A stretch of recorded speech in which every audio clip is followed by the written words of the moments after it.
అండి ఇవాళ గురువారం కదా నేనైతే ఉదయం లేచి ఫస్ట్ అయితే ఇల్లంతా తడిబట్టలు పెట్టేసుకుని తర్వాత దేవుడి గది కూడా కడిగేసి ఇంకా దేవుడి గది సామాన్లు అన్నీ కూడా క్లీన్ చేసి పెట్టేసుకున్నాను. ఇంకా రేపటి నుంచి శ్రావణ మాసం స్టార్టింగ్ కదండి.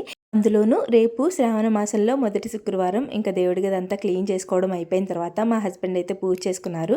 గురువారం అయితే ఆయనే పూజ చేసుకుంటారు. అన్నీ సర్ది పెట్టేస్తాను. ఇంకా ఇవాళ బ్రేక్ఫాస్ట్కి ఉప్మా చేశానమాట.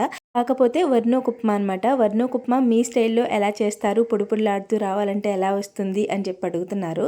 ఏం లేదండి, నార్మల్గా మనం ఉప్మాకి పోపులు ఎలా వేసుకుంటామో అలాగే వేసుకుని వేయించుకున్న తర్వాత ఒక గ్లాస్ వర్నోకకి 2 గ్లాసులు వాటర్ వేసుకుంటే మనకి ఉప్మా అనేది పొడి పొడిలాడుతూ వస్తుంది. వర్నోక్ అంటే మళ్ళీ మీకు డౌట్ రావచ్చు, బియ్యం నూకండి.